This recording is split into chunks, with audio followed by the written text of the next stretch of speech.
History of Himachal Pradesh, right. तो history of Himachal Pradesh में हमने क्या क्या देखा है अभी तक? हिस्ट्री ऑफ हिमाचल प्रदेश में हमने सोर्सेज ऑफ हिस्ट्री देखे हैं, राइट।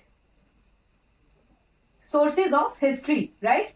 स्रोत देखे हैं हमने अभी तक, राइट। स्रोत देखे, स्रोतों में हमने देखा कि कहां से किस तरह के स्रोतों से हमें जो है हिस्ट्री की जानकारी मिलती है, राइट। फिर उसके बाद हमने लिटरेरी सोर्सेज, आर्कियोलॉजिकल सोर्सेज देखे। फिर उसके बाद हम वैदिक काल की तरफ बढ़ चले हैं।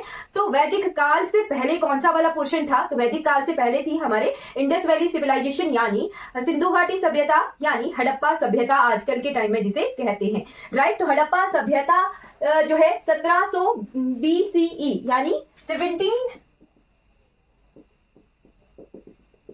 1700 ईसा पूर्व, राइट। टाइमलाइन भी मैंने आपको बताई है। अभी तक धीरे धीरे जो है इसका पतन होना शुरू हो गया था। क्यों? क्योंकि पूरे भारतवर्ष में आगमन हो रहा था आर्यों का, राइट। तो मैंने आपको आर्यों के आगमन तक कहानी बता दी थी, ठीक। आर्य अपने साथ जो है वैदिक काल लेके आएंगे, ठीक। तो 1700 से लेके 1500 ईसा पूर्व तक जो है फिर हमारा सिंधु घाटी सभ्यता का पतन धीरे धीरे होता है। किसी भी चीज को खत्म होने के लिए जो है टाइम लगता है, धीरे धीरे वो खत्म होती है, राइट। एकदम से कोई चीज खत्म नहीं होती, राइट। जैसे कोई चीज सड़ रही है तो वो धीरे धीरे सड़ेगी, राइट। वैसे ही कोई चीज अगर खत्म हो रही है तो वो धीरे धीरे खत्म होगी। कुछ एक अंश जो है उसी सोसाइटी में या तो खत्म ही हो जाएंगे या फिर वो जो नई चीज आ रही है उसे अडेप्ट कर लेंगे, अपना लेंगे, राइट। तो हमने लास्ट क्लास में वैदिक काल को शुरू कर दिया था, राइट। वैदिक काल हमें जो है दो भागों में मिलता है। वैदिक काल हमें जो है वैदिक काल इस तरह से मिलेगा, फिर हमें जो है उत्तर वैदिक काल मिलेगा, राइट। लेटर वैदिक पीरियड जिसे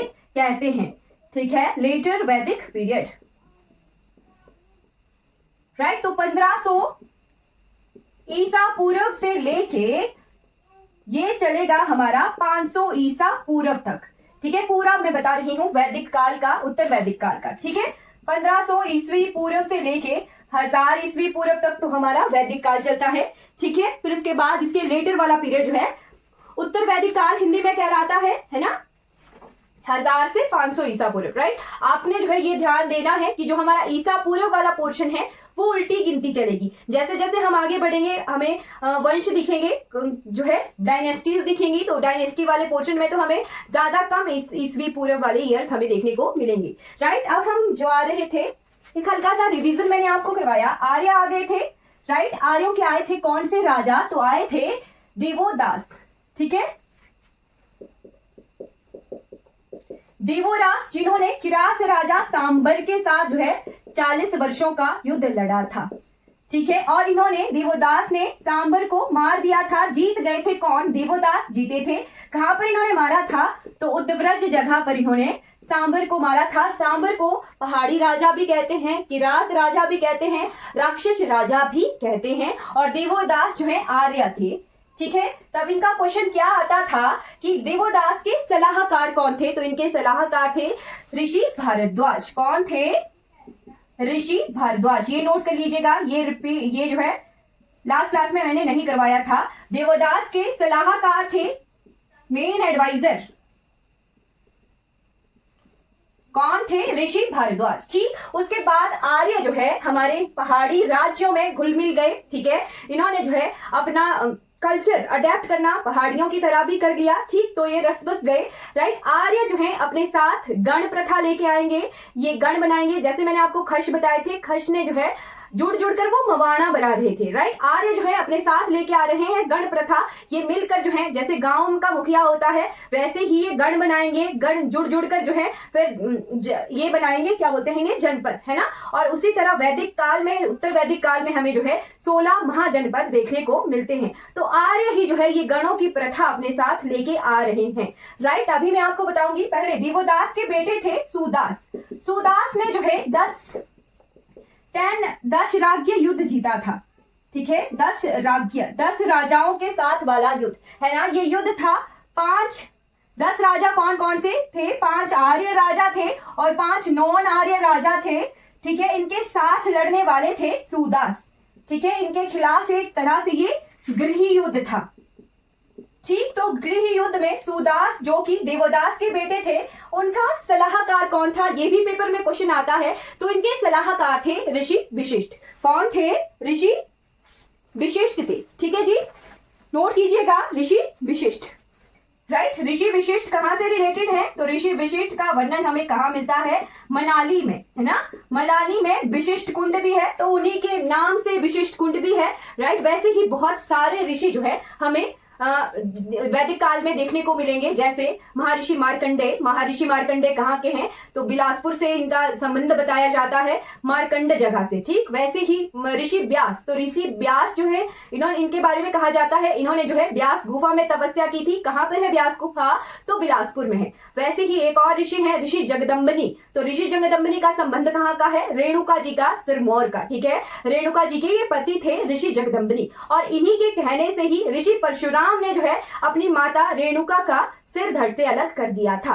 किसके कहने से? ऋषि जगदम्बनी के कहने से ऋषि परशुराम ने अपनी माता रेणुका का सिर धड़ से अलग कर दिया था, और फिर उन्हें ये लेके निर्मंड गए थे। ठीक, निर्मुंड, बिना मुंड के जो है अपनी माता के धड़ को ये लेके गए थे निर्मंड, और वहां पर इन्होंने फिर अपना पश्चाताप में जीवन काटा था। तो महर्षि परशुराम का रिलेशन कहाँ, कौन सी जगह से आता है? तो निर्मंड जगह से आता है। राइट, तो ये वैदिक काल के कुछ ऋषि हैं जो कि हिमाचल प्रदेश के जो भी हिस्ट्री है उससे रिलेटेड है, और उनकी जगहों पर के बारे में हम आज भी देखते हैं, और उनकी जगहों से रिलेटेड हमें लोक गाथाएं भी मिलती हैं और जगहें भी हमें मिलती हैं। कुछ एक मंदिर भी उनकी जगहों पर स्थापित हैं।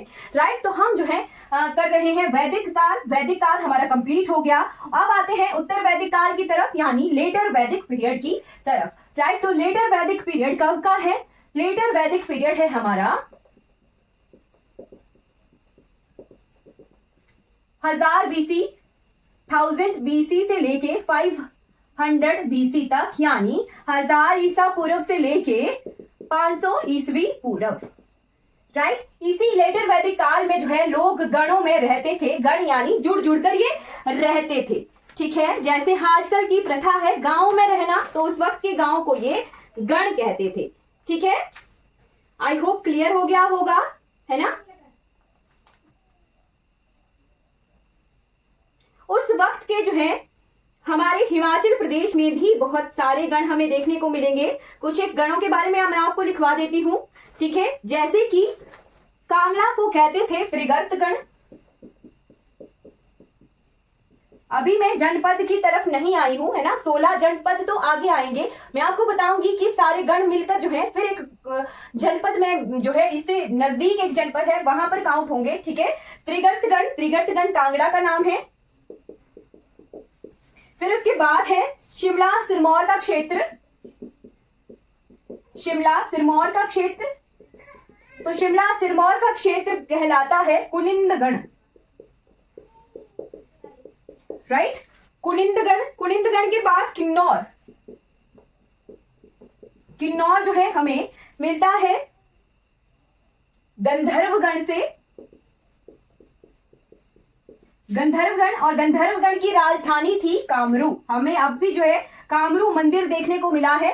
कहां पर? किन्नौर में। तो कामरू मंदिर किसका मंदिर है?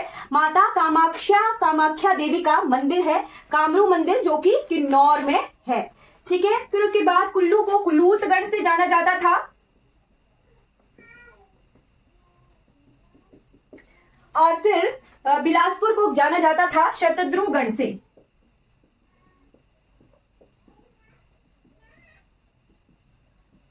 शतद्रुगढ़ से, और नूरपुर को औदुंबरगढ़ से,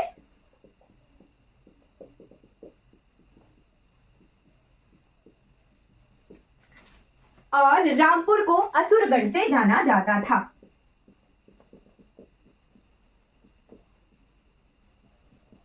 राइट, और रामपुर की, असुरगढ़ की राजधानी थी सोनितपुर। सोनितपुर जो कि प्रेजेंट में सराहन है। राइट, मैं आपको बार बार करवाती हूं कि पुराणों में सराहन का नाम क्या है वैदिक काल में, तो वैदिक काल में जो है सराहन का नाम हमें सोनितपुर मिला है। राइट, तो ये आती है बारी, ये आता है हमारा 500 ईसा पूर्व तक का समय। ठीक, 500 ईसा पूर्व में जो है हमें पाणिनि अब देखने को मिलेंगे। पाणिनि, ठीक, तो पाणिनि की अष्टाध्यायी पाणिनि की अष्टाध्यायी, महाभारत, रामायण। अब ये वाला पोर्शन जो है हमारा चलेगा। तो हमें पाणिनि की अष्टाध्यायी में इन गणों को, अब कुछ एक राजा जो होते थे वो जीत लेते थे और गणों से हमें मिलेंगे अब जनपद, ठीक। और पूरे भारतवर्ष में जो है हमें 16 महाजनपद देखने को मिलेंगे। और यही पोर्शन, यहाँ पर एक जनपद है कुरु जनपद, है ना, कुरु महाजनपद, राइट। तो हमारे हिमाचल प्रदेश में टोटल 4 जनपद हमें देखने को मिलेंगे, राइट। मैं आपको जो है क्लियर करवा देती हूँ, थोड़ा कंफ्यूजन वाला ये पोर्शन होता है। इसमें हमें मिलते हैं महाजनपद बड़े स्तर पर, जैसे राज्य, है ना, आज के प्रेजेंट टाइम में स्टेट्स, है ना, स्टेट्स जो होती हैं, ठीक है, मिलेंगे। तो उत्तर वैदिक काल में देयर वर टोटल 16 महाजनपद इन भारत, ठीक। भारत में पूरे 16 महाजनपद थे, राइट। और ये जो पोर्शन है हमारा भारतवर्ष का, ये जो हमें गर्दन दिखती है भारतवर्ष के मैप की, अभी तो ये इस तरह से हमें जो है मैप दिखता है कि हाँ भारतवर्ष इस तरह से है, बट यहाँ पे इस पोर्शन में जो है हमें यहाँ देखने को मिलता है कुरु जनपद, कुरु महाजनपद। और इधर जैसे महाभारत काल में गांधार, गांधार के कौन थे, तो मामा शकुनी जी जो थे गांधार के थे। कुरु और गांधार महाजनपद हमें इस जगह देखने को मिलते हैं, राइट। तो यहाँ महाजनपदों में हमें 4 जनपद, जनपदों मिलकर बनाते हैं महाजनपदों को, ठीक। तो 4 जनपद हमें हिमाचल प्रदेश वाले एरिया में देखने को मिलेंगे, राइट। मैं आपको मैप पर वो ड्रॉ करके दिखाती हूँ, ठीक है, राइट। जैसे ये हमारा हिमाचल प्रदेश का नक्शा है, ठीक है।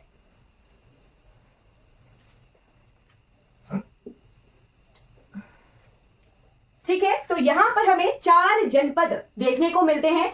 एक यहां जैसे है, राइट, यहां जैसे है जिसका नाम है, क्या नाम है, औदुंबर, ठीक है, औदुंबर। अभी मैंने बताया आपको कि नूरपुर वाले पोर्शन को उत्तर वैदिक काल में औदुंबर गण के नाम से जाना जाता था। फिर वही डेवलप होके जो है जनपद बना औदुंबर जनपद से, ठीक। तो औदुंबर जनपद जो है हमें किस पोर्शन में देखने को मिलेगा, ये हमें ब्यास नदी के जगह पे हमें रावी और ब्यास के बीच में देखने को मिलेगा। रावी इस तरफ को है ना, तो ये हमें जो है इस तरह रावी और ब्यास नदी के बीच में देखने को मिलेगा औदुंबर जनपद। फिर उसके बाद त्रिगर्त, तो त्रिगर्त ऐसा है तीन नदियां कौन कौन सी, रावी, ब्यास तो इसी जगह बहती है, और सतलज, इन तीनों के बीच हमें त्रिगर्त जनपद देखने को मिलता है, ठीक। फिर इसके बाद ये जो पोर्शन है ये हमें मिलता है कुनिंद जनपद, राइट। पहले हमें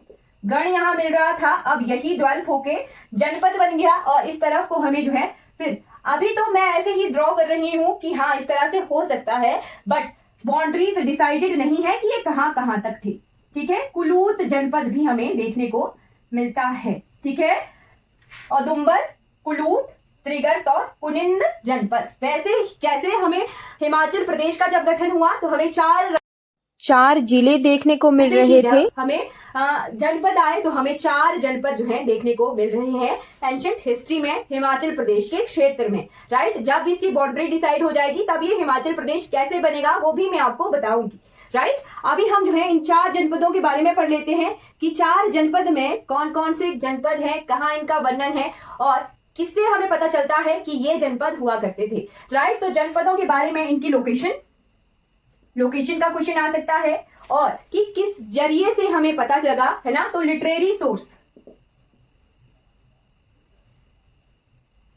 यानी साहित्यिक स्रोत कहां पर हमें लिखा हुआ मिलता है। अब आ गए हैं हम प्री हिस्ट्री की तरफ, यानी ऐतिहासिक काल की तरफ, जहां पर हमें लिटरेरी सोर्स भी देखने को मिलेंगे, राइट। फिर हमें जो है कॉइन्स इन जनपदों के मिलते हैं। कॉइन्स का मतलब ही यही होता है कि हाँ ये जो है ट्राइबल्स रिपब्लिक थे, जनपद थे, यानी इनका जो है अपना शासन हुआ करता था, अपना स्वतंत्र शासन हुआ करता था, जिसी वजह से ये अपने सिक्के चला पा रहे थे, ठीक। तो हम इनके बारे में अब पढ़ेंगे, ठीक। सबसे पहले हम सबसे इंपॉर्टेंट जनपद के बारे में पढ़ेंगे, दैट इज त्रिगर्त जनपद, ठीक। किसी को कोई डाउट रहेगा क्लास से रिगार्डिंग तो आपने साथ में पूछ लेना है, ठीक है। आता है हमारा त्रिगर्त,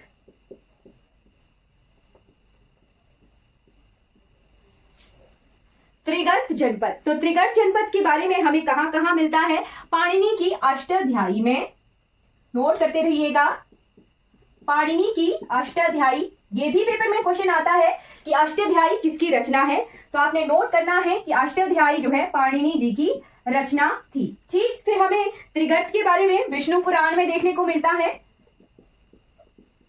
विष्णु पुराण, विष्णु पुराण के बाद हमें इसकी जानकारी मिलती है कल्हण की राजतरंगिणी से।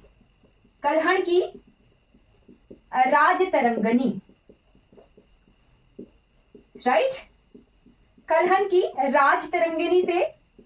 तो राजतरंगिणी जो है वैसे जम्मू एंड कश्मीर का इतिहास है, बट हमें कल्हण की राजतरंगिणी में भी जो है त्रिगर्त जनपद के बारे में मिलता है। महाभारत में बृहत संहिता में, महाभारत बृहत संहिता में, और साथ में एक और भी है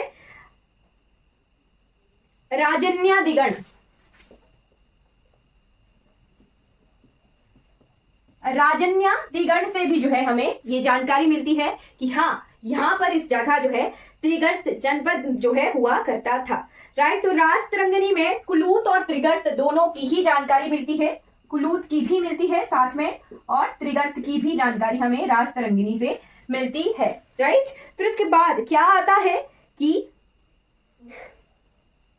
पुराणों में जो है जालंधर, जालंधर को ही जो है इसका पर्याय बताया गया है कि जालंधर ही त्रिगर्त है। ठीक, पुराणों में क्या वर्णन है, तो पुराणों में जो है ये वर्णन है कि जालंधर ही त्रिगर्त है। ठीक है, जालंधर को ही इसका पर्याय, पर्याय होता है अनेकार्थी शब्द, है ना, एक शब्द के बहुत सारे शब्द, है ना, तो पर्याय है जालंधर ही, पुराणों में ऐसा वर्णन मिलता है। और आचार्य हेमचंद्र, आचार्य हेमचंद्र ने तो ये भी कह दिया था कि जालंधरस्य त्रिगर्त्या सयु, यानी जालंधर ही त्रिगर्त है। ठीक है, जालंधर ही त्रिगर्त है, ये किसने कहा था, आचार्य हेमचंद्र ने, राइट। और उन्होंने ये भी कहा था कि रावी प्लस ब्यास प्लस सतलुज तीनों नदियों से घिरा हुआ त्रिगर्त है, और जालंधर ही त्रिगर्त है। ये किसने कहा था, आचार्य हेमव्रत ने। मैंने तो हिंदी में लिखा, उन्होंने संस्कृत में जो है इसके बारे में कहा था। ठीक, तो अब इसके संस्थापक के बारे में पता कर लेते हैं। संस्थापक, तो संस्थापक के बारे में मार्कंडेय पुराण में दिया गया है कि इसके संस्थापक थे राजा भूमाचंद या राजा भूमिचंद। ठीक है, संस्थापक, इसके संस्थापक कौन थे, राजा भूमिचंद, राइट। कहाँ मिलता है इसका वर्णन, तो मार्कंडेय पुराण में जो है इसका वर्णन मिलता है महाराजा भूमिचंद के बारे में। क्या मिलता है कि माता अंबिका जब रक्त बीज को मार रही थी, तो जैसे रक्त बीज का खून टपक रहा था, जैसे बूंद गिरती तो राक्षस उत्पन्न होता, ठीक, वैसे ही उनकी भौरों से, आईब्रोज से पसीना गिरा धरती पर, और उससे जन्मे राजा भूमिचंद। ठीक है, ये वर्णन मिलता है हमें मार्कंडेय पुराण में।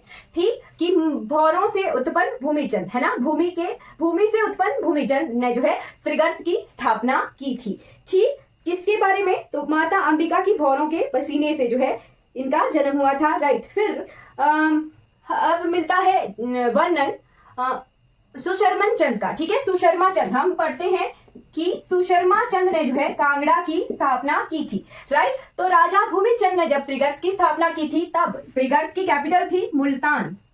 क्या थी, मुल्तान थी, जो कि पाकिस्तान में है, प्रेजेंटली पाकिस्तान में है ये। जब राजा सुशर्मा चंद का वर्णन हमें इनके 5 भाइयों के साथ कहाँ मिलता है, तो महाभारत में मिलता है। युधिष्ठिर ने जब राजसूय यज्ञ किया था, तो इन्होंने जो है उनका घोड़ा चुरा लिया था। ठीक है, राइट, यही वर्णन मिलता है कि युधिष्ठिर के अश्वमेघ यज्ञ, राजसू नहीं, अश्वमेघ यज्ञ का घोड़ा जो है सुशर्मा चंद्र ने चुरा लिया था, राइट। और इन्होंने फिर युधिष्ठिर के साथ युद्ध लड़ा था। तो सुशर्मा चंद के बारे में हमें कहाँ मिलता है वर्णन, महाभारत में मिलता है, राइट। सुशर्मा चंद जो है, इन्होंने कटोच डायनेस्टी की शुरुआत कहां से हुई थी, कटोच डायनेस्टी की शुरुआत हो गई थी राजा भूमिचंद से। ठीक है, सुशर्मा चंद थे जो थे वो 231वें 231st जो है किंग थे त्रिगर्त के। ठीक, इन्होंने फिर कैपिटल को मुल्तान से शिफ्ट किया था, कहां के लिए, त्रिगर्त के लिए।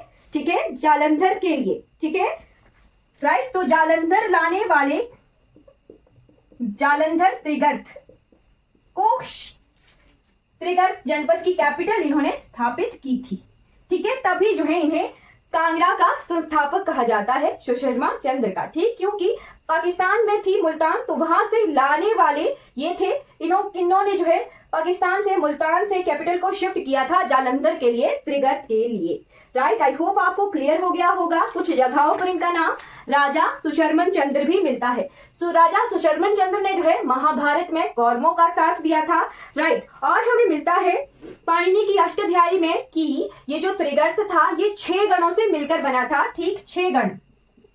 6 गण कौन कौन से थे? तो थे कौंडो, चल लिखवाती नहीं हूं, कौंडोपर्थ, दांडकी, क्रोष्टकी, जालमानी, ब्रह्मगुप्त और जानकी, राइट। यानी 6 गणों में से एक था ब्रह्मगुप्त, राइट। ब्रह्मगुप्त जिसे प्रेजेंटली हम भरमौर के नाम से जानते हैं, राइट। तो भरमौर जो है त्रिगर्त जनपद का भाग हुआ करता था, राइट। कौंडोपर्थ, दांडकी, क्रोष्टकी, जालमानी और ब्रह्मगुप्त और जानकी 6 गणों से मिलकर बना था त्रिगर्त जनपद, राइट। ब्रह्मगुप्त जो है चंबा का भरमौर हो सकता है, ये मानना है। फिर उसके बाद त्रिगर्त के कॉइन्स, तो कॉइन्स भी हमें त्रिगर्त के मिले हैं, ठीक है। तो कॉइन्स हमें मिले हैं 200 ईसा पूर्व के, राइट। पाणिनि का टाइम कब था? पाणिनि 500 ईसा पूर्व के थे, ठीक। उसके बाद हमें 200 ईसा पूर्व के तो कॉइन्स ही मिल गए त्रिगर्त जनपद के, और वो थे चौकोर थे, ठीक है। और उन पर जो है ब्राह्मी लिपि में लिखा हुआ था,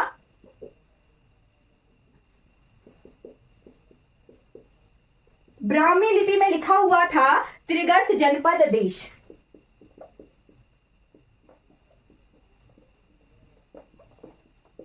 राइट। त्रिगर्त जनपद देश जो है लिखा हुआ था, और यही एक तरफ ब्राह्मी लिपि में लिखा हुआ था त्रिगर्त जनपद देश, और दूसरी तरफ खरोष्ठी लिपि में लिखा हुआ था, राइट, त्रिगर्त जनपद देश, राइट। तो क्या नोट करना है कि त्रिगर्त जनपद के जो कॉइन्स हमें मिले थे, सिक्के मिले थे, वो चौकोर थे, स्क्वायर थे, ठीक है।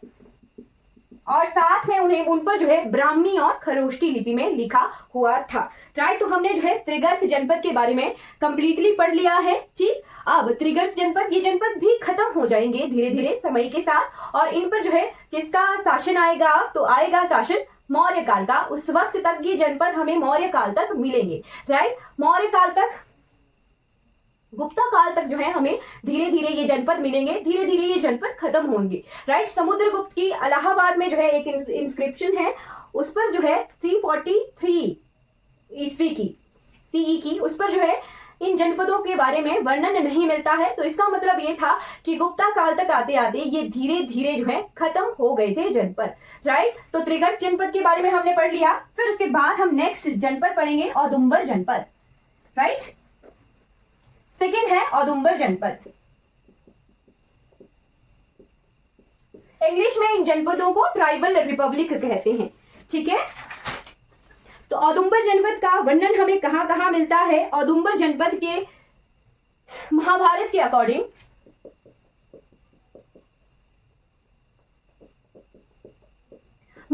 अकॉर्डिंग जो औदुंबर जनपद के लोग थे वो खुद को महर्षि वशिष्ठ का वंशज मानते थे। किसका? महर्षि वशिष्ठ के वंशज, राइट। वैसे ही एक पेपर में क्वेश्चन आता है कि हुणों का आक्रमण होगा, राइट। टाइम के साथ धीरे धीरे हुण भी आएंगे, तो गुज्जर जो है खुद को हुणों का वंशज मानते हैं। वैसे ही औदुंबर जनपद के लोग जो हैं खुद को ऋषि विश्वामित्र के वंशज मानते हैं, और ये खुद के साथ गोत्र यूज करते हैं, कौशिक गोत्र, ठीक है। तो महर्षि विश्वामित्र के ये वंशज खुद को मानते हैं। आप हमें जो है औदुंबर जनपद के बारे में कहां कहां मिलता है? तो पाणिनि की गणपथ में, राइट। पाणिनि की गणपथ में, पाणिनि की गणपथ में, बौद्ध ग्रंथ विनय पीटक में, विनय पीटक, राइट। आपके लिए होमवर्क है, सुत्त पीटक में है अंगुतर निकाय।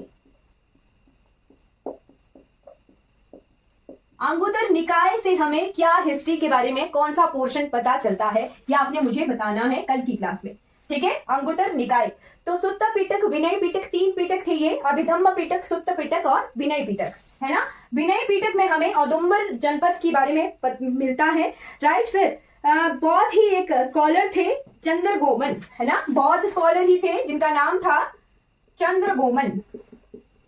तो चंद्रगोमन की चंद्रवती में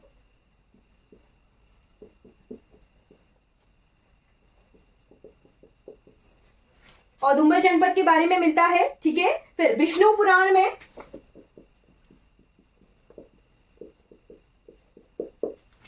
पुराण में भी जो है हमें औदुंबर जनपद के बारे में मिलता है, राइट। तो पाणिनि की गणपत के अनुसार औदुंबर जनपद की राजधानी औदुंबरावती नदी के किनारे थी, राइट। और साथ में ये कहाँ था, रावी और ब्यास के बीच में, रावी प्लस ब्यास नदी के बीच में था। तो औदुंबरावती कोई भी स्मॉल रिवर हो सकती है, रावी और ब्यास तो नहीं है। क्यों? क्योंकि ऋग्वैदिक काल में रावी का अपना नाम है पुरुषनी और ब्यास का अपना नाम है अर्जिकिया। अगर वैदिक काल में पुरुषनी और अर्जिकिया होता तो हमें जो है फिर पता लगता कि हाँ ये वाली नदी है।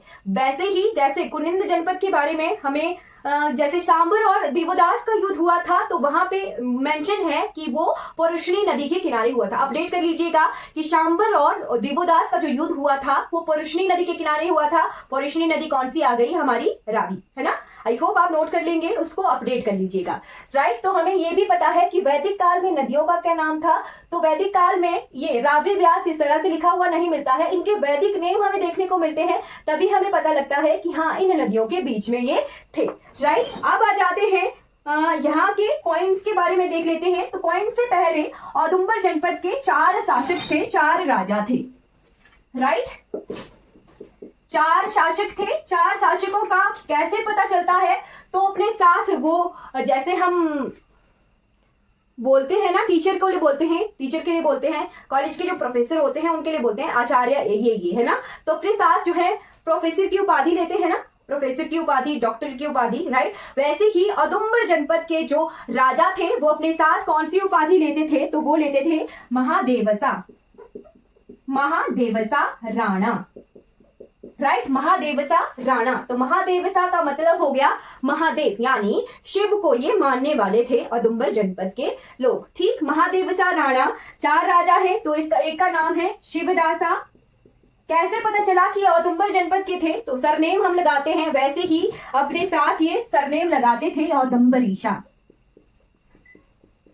राइट। तो इस तरह से कॉइन्स पर हमें इनके नाम देखने को मिले हैं, महादेवसा राणा, शिवदासा, औदुंबरीसा। वैसे ही 4 थे, तो 4 थे, एक का नाम था रुद्रदास औदुंबरीसा और एक थे धारा घोष औदुंबरीसा और चौथे थे राजा महादेव औदुंबरीसा, राइट। तो हमें जो है 2 किंग्स के सिक्के मिले हैं, एक शिवदास औदुंबरीसा के और एक महादेव औदुंबरीसा के, दोनों के सिक्के मिले हैं। और इन सिक्कों पर इनके नाम मेंशन्ड हैं, है ना, नाम मेंशन्ड है, तभी हमें पता चला कि औदुंबर जनपद के थे, है ना, और इस टाइम के थे, ठीक है, राइट। तो हमें जो है कॉइन्स कहां कहां से मिले हैं औदुंबर जनपद के, वो देख लेते हैं। Coins, right. तो कॉइन्स हमें मिले हैं कांगड़ा, पठानकोट, ज्वालामुखी, प्रेजेंटली ये जगहें हैं। ज्वालामुखी, गुरदासपुर तो पंजाब में है, वहां पर भी मिले हैं, और यूपी के सहारनपुर में। इतनी जगहों पर हमें औदुंबर जनपद के कॉइन्स मिले हैं, राइट। तो कॉइन्स पर हमें क्या क्या सिंबल्स मिलते हैं वो भी देख लीजिएगा। महादेवसा राजा के जो सिक्के थे उन पर त्रिशूल किसका सिंबल है, तो शिव का सिंबल है। बैल, नंदी भी जो है शिव जी के हैं, राइट। ध्वज और फारसा, मेनली त्रिशूल और बैल वाले सिक्के जो है मिले हैं महादेवसा राणा के, है ना, महादेवसा के, राइट। महादेवसा के ये सिक्के मिले हैं, है ना। तो इन पर जो है कबीले का नाम और राजा का नाम हुआ करता था। तांबे के चौकोर, कौन कौन से सिक्के मिले हैं ये भी कई बार आ जाता है। तो तांबे और चांदी के ये सिक्के मिले हैं, चांदी के गोल, है ना, तांबे के चौकोर और चांदी के गोल सिक्के हमें यहां से मिले हैं। माना जाता है कि तक्षशिला, तक्षशिला कहाँ था, तो चाणक्य के से रिलेटेड है तक्षशिला, है ना। तो तक्षशिला से गंगा के मैदानों के मार्ग के बीच में ये औदुंबर आता था, व्यापारी मार्ग के बीच में औदुंबर हमारा आता था। ठीक, चलिए हमने जो है इसके बारे में, औदुंबर जनपद के बारे में पढ़ लिया है, कहां कहां से सिक्के मिले ये भी हमने कवर कर लिया है। राइट, फिर आ जाते हैं तीसरी जनपद की तरफ, दैट इज कुलूत जनपद।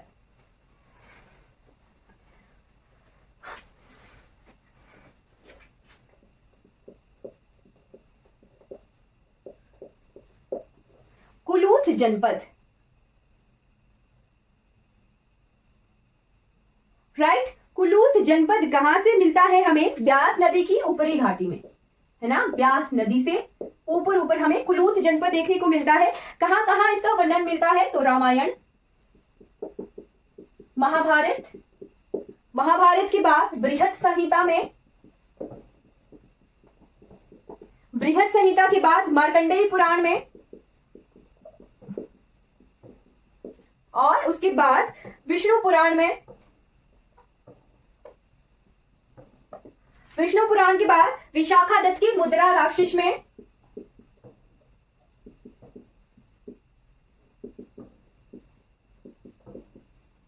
विशाखादत्त की मुद्रा राक्षस में जो है क्या वर्णन मिलता है कि चंद्रगुप्त मौर्य जब अपना स्थापित करेंगे एक विशाल भारत के बारे में, चंद्रगुप्त मौर्य जो है स्थापना करने की कोशिश करेंगे और करते भी हैं, तब कुलूत के राजा और कश्मीर के राजा, कुलूत के राजा थे चित्रवर्मा, चित्रवर्मा ने जो है चंद्रगुप्त मौर्य का विरोध किया था। ठीक है, चंद्रगुप्त मौर्य, तो मौर्य डायनेस्टी के बारे में हम पढ़ेंगे।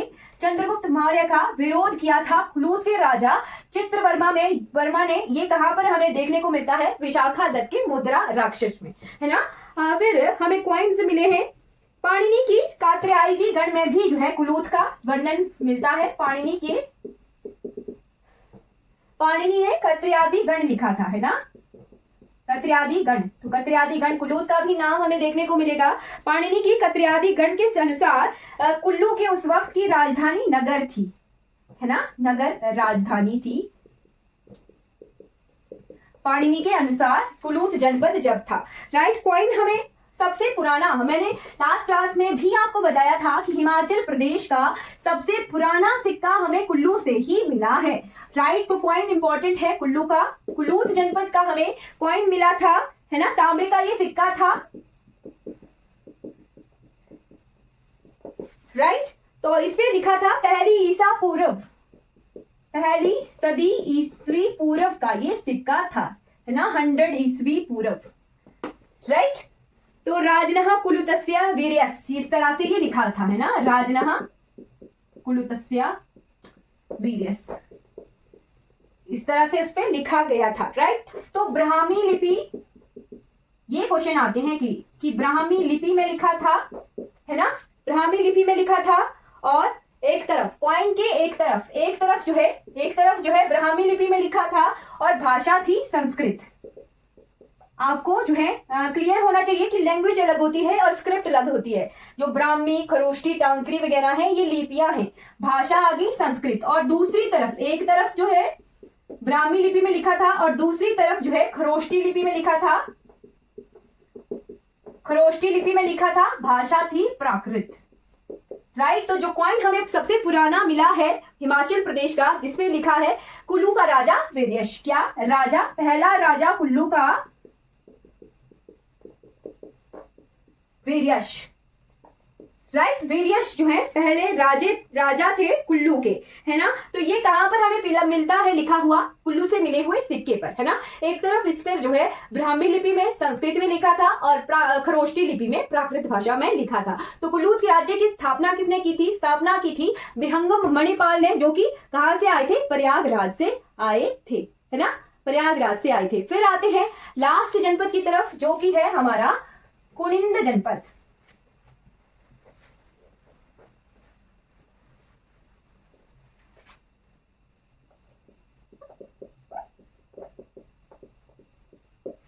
कुलिंद जनपद, तो कुलिंद जनपद या फिर कुछ जगहों पर हमें कुलिंद जनपद भी लिखा हुआ मिलेगा। राइट, कुलिंद जनपद या फिर कुनिंद जनपद। तो इसका वर्णन हमें कहाँ कहाँ मिलता है? महाभारत, महाभारत, विष्णु पुराण, मार्कंडेय पुराण, मार्कंडेय पुराण में राजधानी, तो राजधानी थी इसकी कालिंदी, है ना, राजधानी थी इसकी कालिंदी। कालिंदी, कालिंदी किसका नाम है? यमुना का। वही कि यमुना के आसपास वाला जो क्षेत्र है वो इसकी कुलिंद की राजधानी थी। प्रेजेंटली राजबन के आसपास, है ना, प्रेजेंट राजबन के आसपास जो है इसकी राजधानी थी कुनिंद जनपद की। राइट, तो शिमला और सोलन दक्षिण से लेके इसकी सीमा कहाँ कहाँ तक थी? अंबाला, सहारनपुर और सुहग, है ना। तो अलेक्जेंडर कनिंघम एक जो है यात्री आए थे कनिंघम, जिन्होंने वंशावलियां बताई थी, है ना। तो अलेक्जेंडर कनिंघम के अनुसार ये इसकी राजधानी सुहग थी, है ना। अलेक्जेंडर कनिंघम के अनुसार इसकी राजधानी सुहग थी। और जो प्रेजेंटली कनैत होते हैं, कनैत, है ना, कनैत जो है अपने आप को कुनिंद जनपद के वंशज मानते हैं। कनैत जो है शिमला, सोलन, कुल्लू, जितने भी इन क्षेत्रों में कनैत जो भी होते हैं वो इनके वंशज है कुलिंदों के। टोलेमी ने भी अपने यात्रा वृतांत में कुनिंदगण के बारे में लिखा है, कुलिंद रानी। राइट, कुलिंद रानी के बारे में लिखा हुआ है। तो इस तरह से हमारा पुराना लिटरेचर जो है बताता है इन जनपद के बारे में।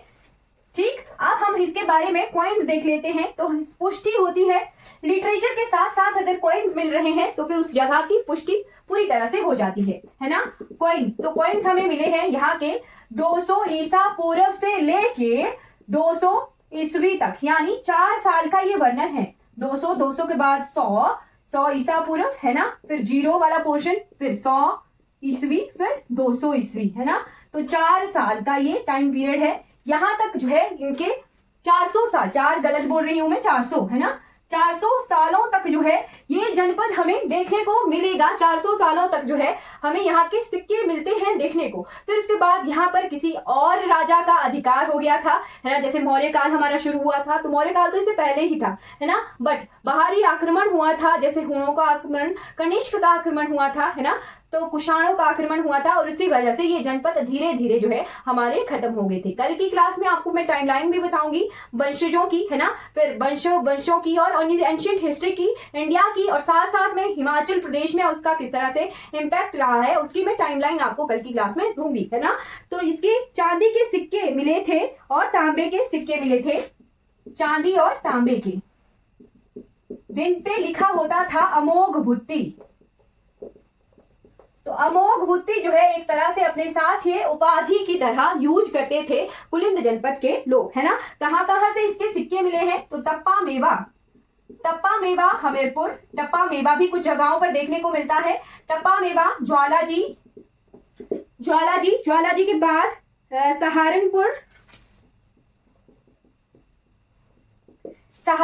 सहारनपुर के बाद अंबाला हरियाणा और गढ़वाल। तो गढ़वाल में एक गांव था सुहाड़ी गांव करके गांव था। वहां पर जो है हल चलाते हुए एक किसान को 1000 सिक्के एक साथ ही मिल गए थे कुनिंद जनपद के, है ना। बहुत ज्यादा टाइम हो गया, है ना। तो हमें जो है 1000 ईसा पूर्व से लेके 200 ईस्वी तक पूर्व जो है इसके सिक्के मिले थे।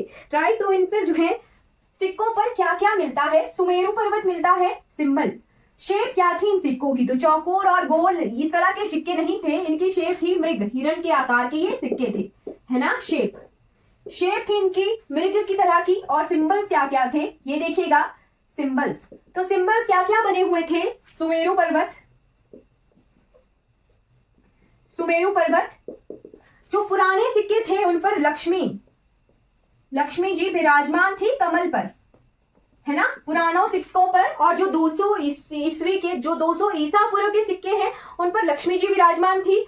और जब 200 ईस्वी के सिक्के हमें मिलेंगे उन पर जो है त्रिशूल लिए शिव जी विराजमान होंगे, है ना। पुराने सिक्कों पर लक्ष्मी जी मिलेंगी और नए सिक्के जो 200 ईस्वी के मिलते हैं और 200 ईसा पूर्व के, है ना, अलग अलग टाइम के। तो नए सिक्कों पर शिव जी त्रिशूल लिए हुए मिलते हैं इन सिक्कों पर। सुमेरु पर्वत, दूसरी तरफ स्वस्तिक और एक और भी है नंदीपाद और एक वृक्ष। एक तरफ ये सारे सिंबल्स और दूसरी तरफ लक्ष्मी जी कमल पर विराजित और साथ में राजा का नाम अमोघ भुत्ति के साथ, है ना, अमोघ भुत्ति के साथ। और दूसरी तरफ भी जो है हमें दो राजा थे, एक थे राजा अमोघ भुत्ति और दूसरे थे छत्रेश्वर, है ना। तो छत्रेश्वर राजा के सिक्के हमें बाद वाले मिले हैं और अमोघ भुत्ति राजा के सिक्के हमें पहले मिले हैं, राइट। तो छत्रेश्वर राजा के सिक्कों पर भागवत छत्रेश्वर महामन इस तरह से लिखा हुआ मिलता है, राइट। तो हमने देख लिया कि किस तरह से जो है ये जनपद थे। साथ में अब धीरे धीरे जो है सेंटर का जो, जैसे दिल्ली सल्तनत हमें आगे आगे मिलेगी मेडिवल हिस्ट्री तक, है ना। तो जैसे वंशावलियां चल पड़ी, वंश चल पड़े, हर्यक वंश, मौर्य वंश, शुंग वंश करके। तो शुंग वंश तक जो है इन डायनेसिटीज ने खुद को फिर जो है इन पर कंट्रोल रहा ही नहीं, है ना। इस तरह से हमें देखने को मिलेगा, राइट। तो मौर्य काल तक आते आते, गुप्ता काल तक आते आते ये वंश हमें ये जनपद हमें पूरी तरह से खत्म मिलेंगे, राइट। फिर हमें कुषाण मिलेंगे, हुण मिलेंगे, उन्हों का आक्रमण हमें देखने को मिलेगा। तो हम वो जो है नेक्स्ट क्लास में कवर करेंगे। चलिए आज की क्लास हमारी कंप्लीट हो जाती है ना। अगर ये वीडियो आपको अच्छी लगी हो तो लाइक कीजिएगा, सब्सक्राइब कीजिएगा मेरे चैनल को और दूसरों तक इन वीडियोस को जरूर पहुंचाइएगा। Thank you so much for watching this class.